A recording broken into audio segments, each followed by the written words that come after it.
Welcome to our first edition of Headline Buster after the relaunch of CGTN, brought to you by The Point with me, Liu Xin. This is the first ever shown on CGTN to bridge the gap between new media and TV. It goes live first on social media and then is shown on TV.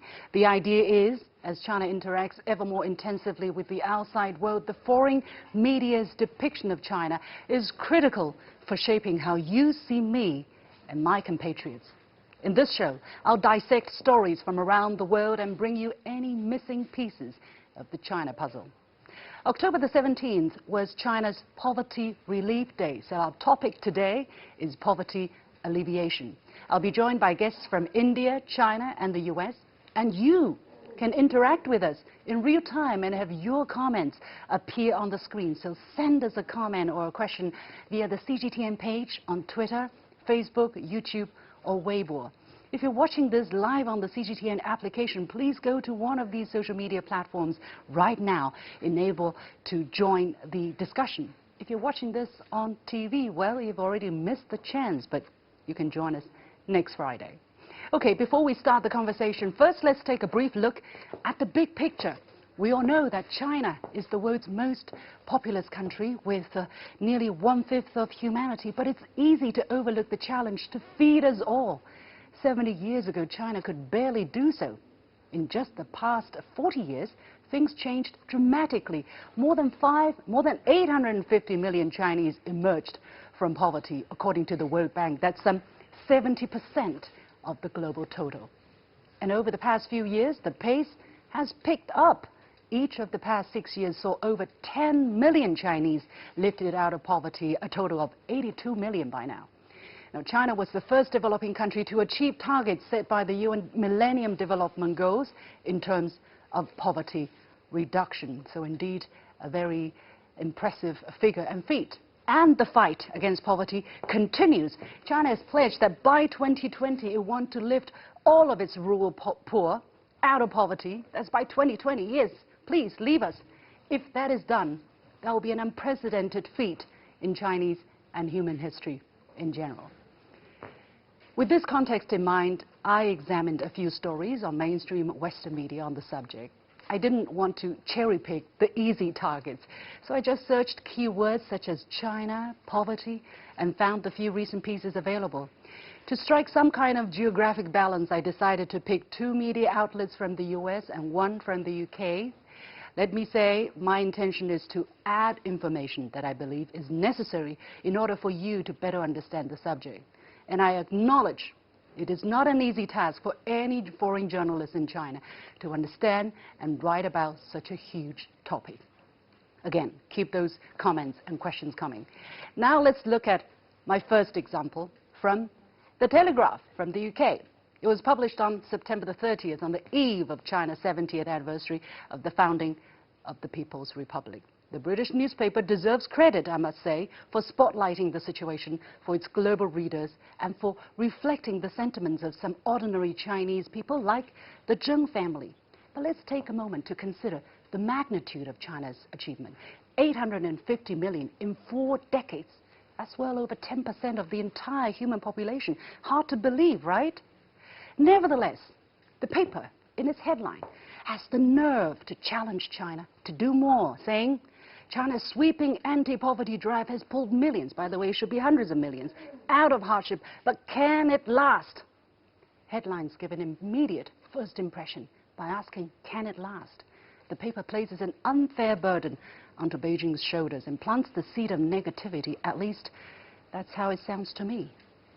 A bit further down, the journalist cites the impressive figure, but just in 1 sentence. That's like a sack of rice falling in a Chinese shop. No big deal. There's no real emphasis on how important all of this is, not just for China, but for the world. According to the World Bank, China has contributed around 30% of global growth in at least the past 8 years, driven by hundreds of millions of more affluent Chinese. Moreover, the article seems to show a lack of empathy for understanding the Zheng family's view of life. Imagine, they once lived in a cave, and now in a new, comfortable apartment. Unsurprisingly, they are grateful to both the Communist Party of China and the Chinese President Xi Jinping.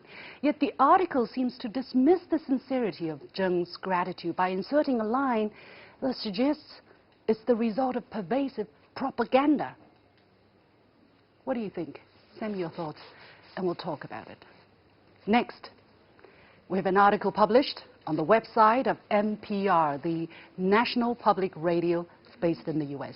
Now, the story was published on October the 1st, China's National Day, under the headline, Communist China turns 70. Who shares its economic growth? Communist China. They have to put it there. It's a good move, I must say, for the NPR to devote so much space to bring to life the hopes and dreams of ordinary Chinese people. And the story opens fairly enough, I must say, articulating President Xi's Chinese dream, which includes, quote, the idea that all Chinese should have access to the shared prosperity of the nation.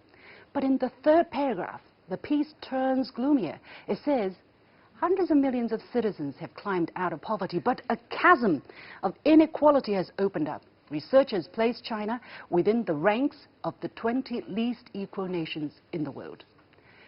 This so-called chasm of inequality becomes the story's theme. Look, I don't deny there is inequality in China, and criticism is acceptable, even necessary. But consider the message to the audience. After citing the feel-good fact about poverty alleviation, the next sentence virtually neutralizes it.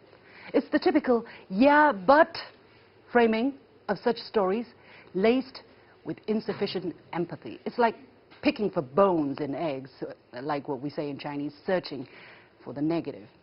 Inequality plagues every modern economy, in the United States, in the UK, in Europe, everywhere, you name it. When the Chinese economy was tightly controlled, that was bad. When we turn more market-oriented and lift people out of poverty, which naturally creates gaps between rich and poor, also bad. Can China do anything right? But how have the Chinese managed to enrich so many people? Did the article shed light on any of the answers? Lastly, we have CNN, which back in April explored China's poverty alleviation efforts with an in-depth article. Xi Jinping is determined to end all poverty in China by 2020. Can he do it? There you go. Looks familiar, right? Can he do it? The headline starts with a positive, of course, referring to President Xi as determined to solve the great challenge of poverty. But once the story begins, the two authors soon switch gears toward the negative. We learn that China has assigned 775,000 party officials to tackle poverty, in part by going door to door across the nation to assess how they can help these families. The number would normally impress you with the image of a large army fighting poverty. Until the next sentence, when you are dissuaded from viewing these officials as do-gooders. The article cites China's state media saying those who fail in their missions to alleviate poverty could face career oblivion. So the Chinese officials aren't driven by altruism or responsibility, but by fear. Really? Of nearly 700,000 officials or civil servants, can't at least some of them be driven by a sense of decency to assist those less fortunate? So what have the readers learned so far? Yes, China is pouring huge efforts into eradicating poverty, but we should also question their motives for doing so. When it comes to the framing of such Western story, I have to say, sometimes it's just inexcusable. Well, I hope I haven't made too many enemies by now, but I do believe it is important to know the big picture. So what do you think of these stories? Whether I have been fair, or maybe you think I was picking for bones and eggs as well, or even biased against Western media or my Western counterparts. Send us your comments and questions, and we'll talk about them with my Indian, Chinese, and American friends. Stick around right after this short break.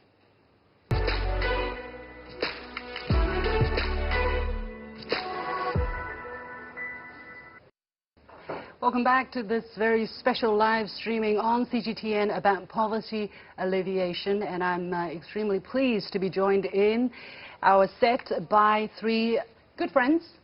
Atul Aneja, Associate Editor of The Hindu, Professor David Moser, Associate Dean of Yenching Academy of Peking University, and Qinduo, a Senior Fellow with the Beijing-based policy think tank, the Pangoal Institution. Gentlemen, welcome to Headline Buster. So I had a very long and emotive monologue about some of the stories that I saw. I mean, I wanted to share my feelings upon reading such stories. I think the journalists did quite a good job already because they went out of the field, they talked to the people, they took pictures, they produced very professional pieces, and yet it seems that something's just not right. I highlighted, for instance, the yeah, but factor, you know, something good, okay, but there is always a twist to that. So I don't know whether it is my particular feeling or you can kind of identify the same kind of trend, or you feel differently. Atul, let me start with you. I think there's a problem here, not in the honesty with which the subject is being improved, but the fact that you are looking at it from the outside. And if you step into Chinese shoes and looking from the inside, the picture would be very different. And I have myself traveled recently in Shandong province into poverty-stricken areas, and was seen very up close the model for getting out of poverty. And I do think by and large it's a sustainable model, and therefore I question the assumption in one of the articles that this is not going to be sustainable in the long run. I think there are pieces put on the ground and infrastructure created to make it sustainable. So I think the approach is different, and I, coming from a developing country, I have a different approach to the situation. Yeah. I think it's a stunning feat which has happened from 68 million people in poverty in 2012 to 13 million left in the last mile. There are problems, of course, which are going to be encountered, but I think by and large it's an amazing story. David, you understand the Chinese society very well. You speak fluent Chinese. Of course, you come from the United States. Do you also see the kind of difference in perspectives, the way how a Western journalist will look at China's poverty alleviation effort and a Chinese person would look at this issue? Well, first of all, I think it's admirable or good that finally at last the story is getting out. For most of the 90s and the early 2000s, this poverty alleviation story was not a story, actually. Most people didn't really know that. It's only recently I've seen people point out, you know, that in terms of world poverty alleviation, China's responsible for like 80–90% of that. 70%, and, yeah, that's oh, I gave them more than. I'm not a journalist, so I made a mistake. But anyway, it's okay. But I think as to your but issue, I think that's part of the standard journalistic, Western journalistic procedure, that there has to be an appearance of fair and balanced, which is good, and you know, they have to try to show an overall story. The other problem with China's development, it's so huge and so complicated, there is always a but. That's true of any country economic development. Any issue. Basically. Any issue. And we use this metaphor, I don't know if you know, that there's a game called whack-a-mole, which these moles pop out of a hole, and if you hit a hammer on one of them, it goes down, another mole pops up somewhere else. Yeah. That's the story of Chinese development. So you want to create infrastructure and industry in a car industry, great, you do that, but oops, now we have pollution. Yeah. So something else pops up and you have to like attack the pollution problem. Sure. So I think the but problem will always be there because there's no way you can satisfy everything at the same time. Yeah, especially if you come from anyways a lot of skepticism, a lot of right. you know, disbelief, even sometimes mistrust. All right, it seems that we have some comments already coming in from YouTube, and it's shown here. So let's read it. It seems to be from Francesco Fernandez Rua, and it says, Western countries tend to classify the East as other. Empathy is not forthcoming unless a common denominator is found. But continued exposure of Eastern cultures will eventually bring us closer. So, so it says basically there is, you know, no empathy. Don't expect empathy anytime soon. Is that what we have to live with, Qinduo, you think? Well, I think we can do a better job than that. Frankly speaking, you know, as a Chinese, we know, like, we see this poverty alleviation story is more than, say, you know, a progress. It's a miracle. basically, for Chinese people. Because I was born in the 1970s, I still remember when I was hungry, I didn't have enough to eat. And nowadays, of course, life is completely different. So I see that as a complete success. When I see the part, I would say, hey, why you are always trying to cast the story, a successful story, in doubt, in a negative light? I would say it's a bit unfair. Yeah. Of course, I also noticed this general trend, in particular from U.S. media, because of the competition between two countries, strategic competitor, a concept made by the Trump administration. Let's leave that for the moment. Yeah. It's a bit. I sometimes associate it with the general atmosphere because the atmosphere itself is kind of like negative. Sometimes China story is always. Not always, negative, mostly. Often. I think it is acceptable. It's basically, as David says, journalists are supposed to pick for the negative, to criticize, otherwise how do societies progress? And yet when it comes to reporting on a foreign culture, on a foreign country, sometimes that becomes a bit tricky because your readers don't have the natural context. For instance, if we talk about poverty alleviation, I know what you're talking about. You know what I'm talking about. But if you're talking to an American, they probably never know that Qinduo, which is dressed in, the sleek suit and stuff, was hungry as a child. So they had no context of the kind of scale of things. And that's why we are so emotive when we talk about poverty alleviation. We're not talking about one person, Qinduo. We're talking about hundreds of millions. So when you start to question China, when you start to burden China with ever more, this whack-a-mole thing, I think that makes the Chinese people a bit angry. Atul, is that understandable to you, or does? Of course it is understandable.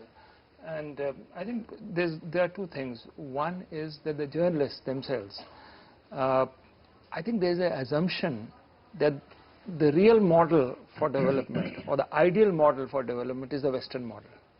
And therefore, you are looking at whether something is happening, does that fit into your framework? I don't think you are educated about an entirely different model which China is pursuing. I mean, I've been studying about the socialist market economy model, which is taking some parts of the market, going ahead with socialism as a long-term goal, and it's a completely different hybrid model.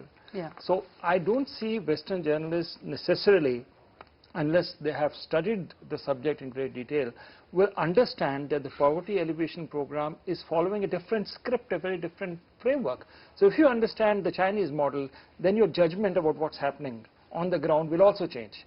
So I think you need to broaden your horizons before you report on a subject like this. For instance, when this journalist was talking about 750,000 Chinese officials going out there, going door to door, this would be unthinkable in the United States, right? Maybe that's why the journalist was questioning the motives of the Chinese government.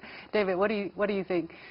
Well, of course, there frankly are some aspects of Chinese governance and Chinese society that when Westerners find out about them, they're astounded. Some seem so off scale or are at odds with the way we do things that people are not used to it. But I have to say one thing, in terms of the media.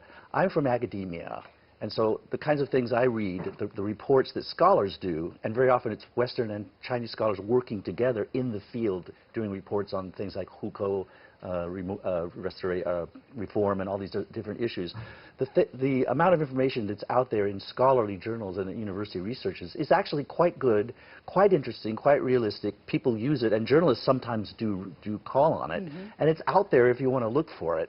The problem, there's a fundamental problem with journalism, especially corporate Western journalism, which is not in the basis of putting out accurate information. It's in the basis of selling news stories. And when you set up a situation like that, you're going to get some really good sort of investigative reporting. Any scandal is going to get reported out the wazoo. But anything that's nuanced, that involves background information, understanding, statistics, is going to be downplayed.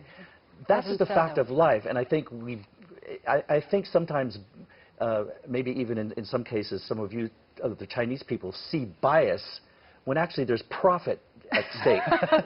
And there's a fundamental difference between the two. The result is bias. The result is bias, but the underlying cause is the profit motive. All right. That's my indictment of the Western news media. Good point.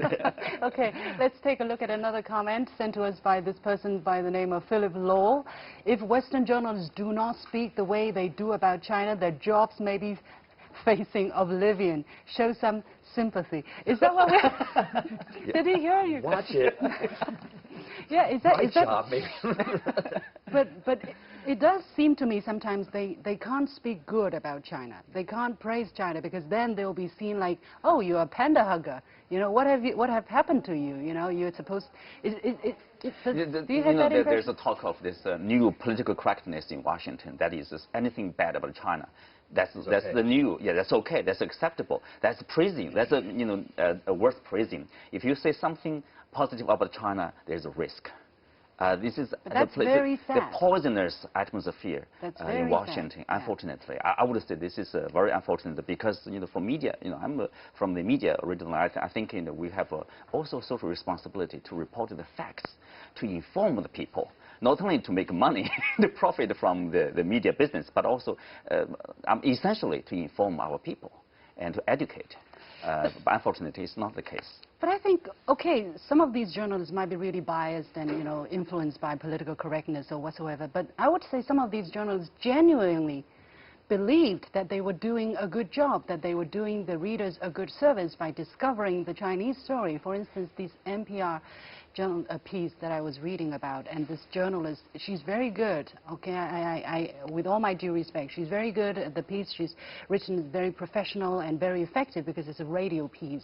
But she, instead of finding out how China has become prosperous overall, and maybe there are uneven distribution of the benefits, she went and interviewed a Chinese young woman and asked her, do you have the freedom to criticize your government?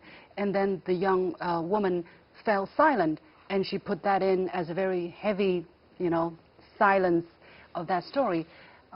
Is there real, I don't know, missing the point of the story? Because generally, the Western journalists would say, if you don't have the ability to criticize your government, it's like you're no good, or you have been deprived of a huge part of your rights or your I don't know, whatever. Whereas the other people that she interviewed clearly benefited from the Chinese governance.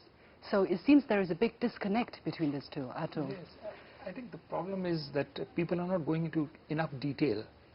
You can make an observation, but that may be to a certain local area. But from there to make a big generalization about China is totally, it's fraud. It's a right method of analysis. So in the articles which you had discussed earlier, there is this problem about that certain villages will be subsidized all the time, and China may not have enough in its kitty to subsidize it forever. But that's not the way it goes, because I have seen that there are provinces, let's say in southwest China, which are being integrated or being helped by certain other provinces which have done well, let's say in Shanghai and other places. So there is a seamless connect between one region and another. So if one region faces a problem, that's not going to be a long-term problem, because there are others who will come and support it. And if you take the total picture, you'll find that it's a pretty sustainable model. And if you take only one segment and make generalizations of it, with your best intentions, you may be misleading your audience. Yeah, so what can be done about that? I think one thing we just have to acknowledge is that for most of the Western media, that Chinese information control is the story. It is part of the story. They start with that premise, they deal with it, and that's an aspect, that's frankly a problem that China has to figure out how to deal with. I'm always surprised that Western media articles will mention some negative aspect or a downside of reform or something, and imply or even explicitly say that the ordinary Chinese people are being kept in the dark. They don't know about these problems. When I live here, and in fact I do know that they know about them, and in fact they're hot topics on social media. I say, wait a minute, this is not a secret here. It's not something that they're not knowing. But they don't watch CGTN, that's why they don't know. Right. But the problem is there is a difference in the structure and the rationale of how media control works, how much of it should be, how the internet, and that's a difference. And that's the big story. That is always a big story in the Western media. You can't get beyond that. So that may be something you just have to figure out how to deal with yourself, because it's never going to be resolved. There are hundreds of millions of Chinese traveling every year. to the outside world. Yeah, I mean, they right. see it. They see it. They see it for themselves. Right. Anyway, so another a comment coming from Facebook page by this person by the name of Mishka Iva. I think there is still a large amount of distrust remaining from before the digital age, and the outreach from the Chinese media has had a very positive effect on the viewers who see it. Most Americans don't watch foreign news, sadly, so they only get one side of the story. David, is that true? That's absolutely true, yeah. They don't watch foreign media. They don't. I mean, foreign media is one thing. I mean, foreign news media is one thing. Americans don't even watch foreign media. I mean, you have Chinese that watch American soap operas, they watch American movies, every country, India. Sure. In fact, India has a lot of media that only Bollywood, you know, they watch, but the media know. And it is a huge problem because America, especially, I criticize my own country, but I mean America, being such a rich information environment, so open to everything, and everything is out there, and yet the actual viewpoint that most Americans consume is very, very narrow. And it's even narrow by the U.S. standards because there's this left and right media that is so polarized and so isolated, so they don't even get both sides of the American ideological spectrum, much less overseas viewpoints. It's shocking. It's absolutely shocking. Yeah. I have students who come here, faculty, people who come here that we deal with, who have never heard of the Belt and Road Initiative, who don't know who Deng Xiaoping was, who don't know what the May 4th is all about. They don't know anything about Chinese history, and yet they're here studying China and everything. There's a huge information gap. What are the main reasons? Have you ever tried to figure out? Obviously, it has to do with having been the largest and most economically powerful and influential superpower for many, many, many generations. And many, I'm sad to say, I hate to say it, because a lot of my family and friends and brother, they feel like they are the center of the universe and they don't really need to know about the rest of the world. Yeah, they can afford to do so. They can afford to do so. What on China's part can be done better? Well, of course, I think we need to, that's why there's an official line of tell the story right? Tell the story to the rest of the world. There's a successful China story. I think it's not only the media, but also every Chinese, when they go abroad, comparing I do want to add here, because when the Chinese government talks about tell the Chinese story, they never said tell only the good stories. They said tell it well. And they say, tell a China that is true, that is multidimensional, that is comprehensive. That's right. Yeah, it never said only tell the good sides about China. It was never the directive from anybody. Obviously, because as a society, just one of the many countries, we have our own struggles, our own problems, as David pointed out. Like for every society, that's right. You have some progress, and then you have new problems. You overcome these new problems, then you have some newer problems. It's always like this. Whack-a-mole. Yeah, it's always like this. Yeah. All right, time's so limited. We have to wrap it up here. Thank you so much to Aneja, Associate Editor of The Hindu, Professor David Moser, Associate Dean of Yenching Academy of Peking University, and Qinduo, a Senior Fellow with the Beijing-based public policy think tank, the Pangoal Institution.